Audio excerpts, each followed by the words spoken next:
Hello students, आप सभी का हमारे इस यूट्यूब चैनल में स्वागत है।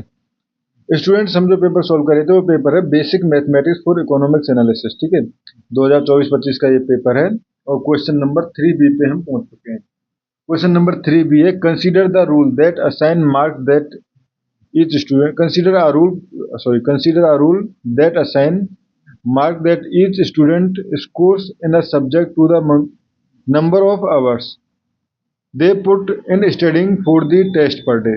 ठीक है, the rule is given by y equal to 5x minus x square plus 7, where y is the marks that a student score and x is the number of hours they put in preparing for the test per day. Based on the information, answer the following.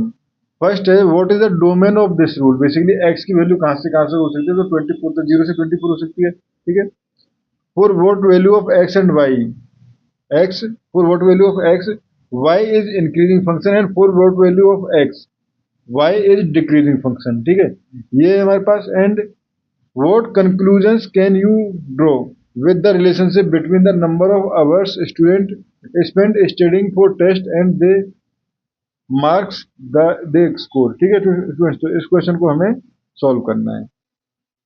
तो देखो, पहला part तो हमारे पास इसमें क्या पूछा गया, domain. ठीक है, तो डोमेन बेसिकली जहाँ से एक्स डिफाइन हो सकता है, तो डोमेन बेसिकली पर डे के हिसाब से वो काम कर रहा है। ठीक है, तो पर डे में एक्स जो है वो आवर्स में दिया हुआ है, तो 0 less than equal to x less than equal to 24, यानी कि या तो हो सकता है स्टूडेंट जो है वो 0 आवर्स पढ़ा हो या मैक्सिमम 24 आवर्स पढ़ सकता है।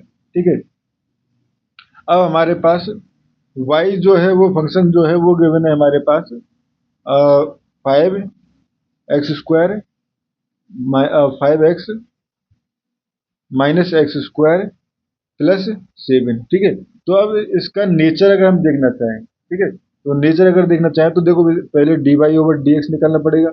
D y over d x equal to हो जाएगा 5 - 2x। ठीक है, 5 - 2x। ठीक है, तो बेसिकली ये फंक्शन जो है इंक्रीजिंग होगा, यानी एफ एक्स जो है बेसिकली वाई जो है वो इंक्रीजिंग होगा, यानी वाई विल इंक्रीजिंग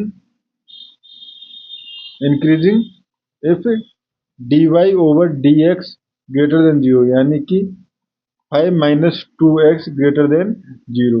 ठीक है, यहाँ से ये हो जाएगा हमारे पास -2x, इधर उधर गया 5, तो ये हो जाएगा -5 ग्रेटर देन -5। ठीक है, दोनों तरफ माइनस से मल्टीप्लाई कर लिया तो 2x लेस देन 5, यानी x लेस देन 5/2। ठीक है, x लेस देन 5/2 है, तो उस कंडीशन में y जो है वो मार्क्स इंक्रीजिंग है। ठीक है, मार्क्स यानी उसके बच्चे के मार्क्स जो है इंक्रीजिंग है। ठीक है, and decreasing if dy over dx is less than 0 implies 5 - 2x is less than 0। ठीक है, दोनों तरफ में माइनस से मल्टीप्लाई करो तो -5 प्लस 2x ग्रेटर देन 0, या हम कहें 2x ग्रेटर देन 5 या x ग्रेटर देन 5/2 है, तो इस कंडीशन में फंक्शन जो है स्टूडेंट्स डिक्रीजिंग होगा। ठीक है, तो ये हमारे पास हो गया। अब कंक्लूजन अबाउट रिलेशन।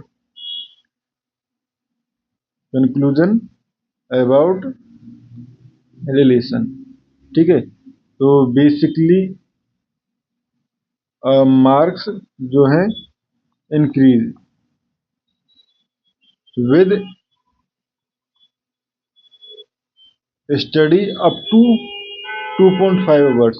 ठीक है, अगर 2.5 आवर्स तक बच्चा स्टडी कर रहा है तो उस कंडीशन में उसके मार्क्स जब तक इंक्रीजिंग पैटर्न में है। ठीक है, अगर and after 2.5 hours marks will be decrease, marks will decrease, यानी अगर स्टूडेंट्स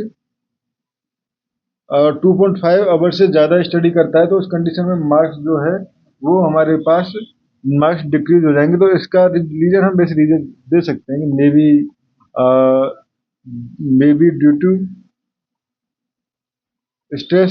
ठीक है, यानी अगर स्टूडेंट ज़्यादा स्ट्रेस ले रहा है तो उस कंडीशन में मार्क्स डिक्रीज हो जाएंगे। ठीक है, तो उस कंडीशन में सो हम यहाँ कह सकते सो ऑप्टिमल, बेसिकली यहाँ पे पीक टाइम पॉइंट अगर हम निकालें तो पीक टाइम पॉइंट क्या हो जाएगा, ये हो जाएगा 5 माइनस 2x इक्वल टू 0, यानी x इक्वल टू 5/2, ठीक है।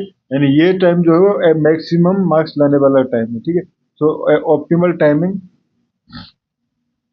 इज 2.5 आवर्स पर डे, ठीक है। अगर इतना स्टूडेंट पढ़ता है तो उस कंडीशन में बच्चा जो है वो हाईएस्ट मार्क्स ले पाएगा, ठीक है। तो इस क्वेश्चन में हमें इतना ही करना था। Thank you.